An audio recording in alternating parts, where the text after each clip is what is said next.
Olá, bem-vindos. Como já vimos em vídeos anteriores, o Drummer efetua uma programação bem detalhada utilizando uma lógica bidirecional, fazendo aquela passagem backward e forward para fazer a alocação das operações nos centros de trabalho. Nesta lógica, ele avalia várias restrições de forma simultânea, a existência de materiais restritivos, a necessidade de fazer agrupamentos para economizar setups, a condição de ferramental muitas vezes não disponível, muitas vezes limitante, recursos secundários ou restrições secundárias, enfim, toda a lógica que o Drummer utiliza através desses algoritmos matemáticos chega numa programação bastante otimizada do ponto de vista de utilização dos recursos. Muito bem, apesar de toda essa lógica empregada, existe uma série de situações práticas no nosso dia a dia que exigem uma intervenção manual do programador. O que significa isso?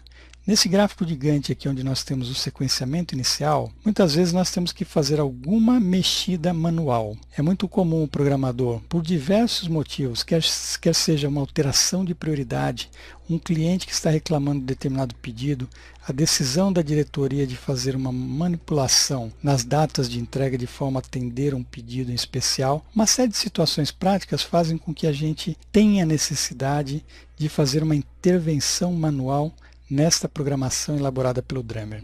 Então, o sistema ele permite esse tipo de situação, ele permite que você venha diretamente aqui neste gráfico e faça determinadas operações de movimentação física desses bloquinhos no próprio gráfico de Gantt. Nós chamamos isso de operação drag and drop, você arrastar e soltar um bloco, mudando a posição, invertendo prioridades. Então o objetivo deste vídeo é mostrar para vocês como se faz isso, como você pode efetuar essas intervenções manuais e como o sistema alerta caso você esteja violando determinadas restrições que na lógica normal estariam sendo consideradas. Muito bem, essa figura que aparece aqui é o resultado de uma programação já efetuada, então nós temos um nivelamento feito. Então digamos que aqui nós temos os processos iniciais, e aqui embaixo esse último recurso é a montagem final. Uma coisa bastante simples que nós faremos logo de cara aqui, imagina que aqui este bloquinho, então ele representa lá uma determinada ordem de produção. Esta ordem de produção ela tem uma série de operações precedentes, das quais ela depende para sua execução. E aí, digamos que eu quisesse fazer uma manipulação antecipando essa programação aqui. Digamos que o cliente chegou aqui, ele precisa que eu antecipe essa programação. Então eu posso posicionar aqui o cursor em cima deste bloquinho, apertar o botão da esquerda, ele vai segurar a operação e aí você consegue livremente fazer a movimentação aqui dentro do gráfico. Você pode antecipar, jogar para frente, mudar o recurso e assim por diante. Veja, eu vou fazer primeiro uma manipulação aqui, antecipando essa operação. Então, digamos que eu quero para essa data aqui, por volta do dia 13. Então, nessa posição que eu escolhi aqui, eu simplesmente solto o botão da esquerda, ele posicionou aqui na nova data e hora, na nova programação. Só que nesse momento, apareceu aqui em cima uma indicação dizendo quais as operações que ficam invalidadas com este movimento. É claro, se nós pensarmos assim com relação à montagem, o fato de nós estarmos trazendo a montagem para uma data anterior, o que pode acontecer? Os componentes necessários para essa montagem não estarem disponíveis ainda. Então ele vai alertar através dessas indicações aqui em cima quais são as operações na programação anterior que estão invalidadas por esse movimento que eu fiz nessa operação aqui.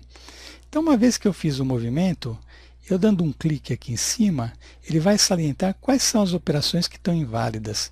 Então, veja bem, essa operação aqui de montagem, ela depende dessa anterior aqui, que é a operação imediatamente anterior na sequência. Se nós analisarmos, essa daqui é a operação número 10, esta aqui é a próxima na sequência. Então, veja, eu estou dizendo aqui que eu quero fazer uma operação antes da operação precedente, da operação anterior. Então eu não consigo fazer isso. Aqui eu tenho duas alternativas para resolver esse conflito, pessoal. Uma seria assim mais manual, que eu posso vir aqui e falar, poxa, então vamos fazer a movimentação também dessa daqui. Neste caso eu tenho espaços, estão percebendo? Eu tenho vaga, eu tenho uma posição aqui nesse recurso, onde eu posso pegar essa operação e também fazer uma movimentação. Ela tem que ser uma data inferior a essa data da próxima, a qual ela está alimentando. Então, se eu posicionar aqui, o que vai acontecer? Agora parece que piorou, né, pessoal? Por quê? Porque essa operação, por sua vez, depende de todas essas outras aqui. Então, veja, à medida que a gente vai movimentando uma determinada operação aqui no gráfico de Gantt, ele já vai visualizando quais são as outras que ficam inválidas e já vai alertando aqui através dessa cor vermelha. Então eu posso estar fazendo essas movimentações todas manuais. Veja, ele vai mostrando todo o encadeamento para cima, né? Porque dessa operação aqui, a precedente é essa daqui. Eu posso também fazer uma modificação aqui. E ele vai alertando aqui em cima, tá vendo?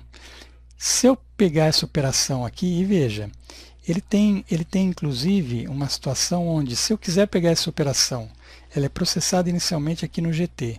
Se eu quiser trazer ela para um outro recurso, olha lá, já aparece um símbolozinho dizendo, olha, este recurso não é válido para essa operação, então ele nem deixa eu soltar ela aqui, vocês perceberam? Então eu só consigo fazer movimentação naqueles recursos válidos para aquela operação. Muito bem, então aqui ele já está alertando, inclusive, nesta telinha de detalhamento aqui, na última linha ali onde aparecem os erros, ele está indicando assim o que acontece, o que está inválido nessa operação. Então aqui ele disse, olha, a operação não pode terminar depois de 8/11. Por quê? Porque está dependendo de uma operação anterior. Então eu posso, nessa abordagem do drag and drop, efetuar essas mudanças todas manuais, ou eu posso também pedir para que o sistema faça uma reparação desse programa de uma forma automática. Então, como eu posso fazer isso? Nesse botãozinho aqui que fica do lado do quadro das operações inválidas, onde nós chamamos aqui, olha, reparar a programação. Então, quando eu teclo aqui nesse botãozinho de reparar a programação, o que ele vai fazer? Ele vai aplicar a mesma lógica lá do forward. Então ele vai verificar todas essas operações aqui e vai refazer essa programação aqui em função de eventuais mudanças de prioridades que a gente colocou aqui embaixo. Mas pelo menos ele vai empurrar para frente e vai dizer então quando que essa operação aqui eu poderia estar efetivamente começando em função dessas mudanças aqui atrás. Então vamos fazer esse exemplo aqui. Olha, quando eu reparo a programação, olha lá, sumiram as operações em vermelho. Só que a data mínima que ele consegue fazer essa operação aqui, basicamente voltou naquela data original que eu tinha. Dizendo o seguinte, então, como eu estou muito próximo aqui do início aqui da data de referência, não adianta eu querer antecipar a montagem, porque eu não vou ter aqui essas operações anteriores. Agora veja bem, aqui foi uma forma de eu ter reparado a programação. Então vamos voltar à simbologia original aqui, cor da operação. E o que acontece? Quando eu fiz essa movimentação aqui, ó, eu puxei aqui para trás. Então ele gerou essas operações inválidas. Então ele alerta aqui quais são as operações, mas eu posso tomar a decisão de manter essa data do jeito que está aqui, ou seja, com uma inconsistência. O sistema, se você vai para a etapa seguinte, que é terminar de fazer sua programação e salvar, ele vai aceitar essa programação que você fez, ele até aceita fazer isso, só que você já sabe de antemão que você vai gravar um programa com inconsistência, ou seja, essas datas que eventualmente está com uma data de uma operação começando antes da operação anterior. Então o sistema ele alerta, ele permite que você repare uma programação através desse íconezinho aqui em cima, mas no final das contas, se você quiser gravar essa programação com essa inconsistência, o sistema até aceita. Então vamos fazer a reparação aqui. Digamos que eu queira fazer uma mudança aqui em cima, ó, uma outra situação. Se eu pegar essa operação e quiser antecipar aqui, ó, ele gerou uma inconsistência dizendo o quê? Vamos verificar aqui, ó. Olha lá, na última linha. A operação não pode iniciar antes da data de referência. Aqui você está, por exemplo, violando a data de hoje, né? Você está querendo que a operação comece aí no passado.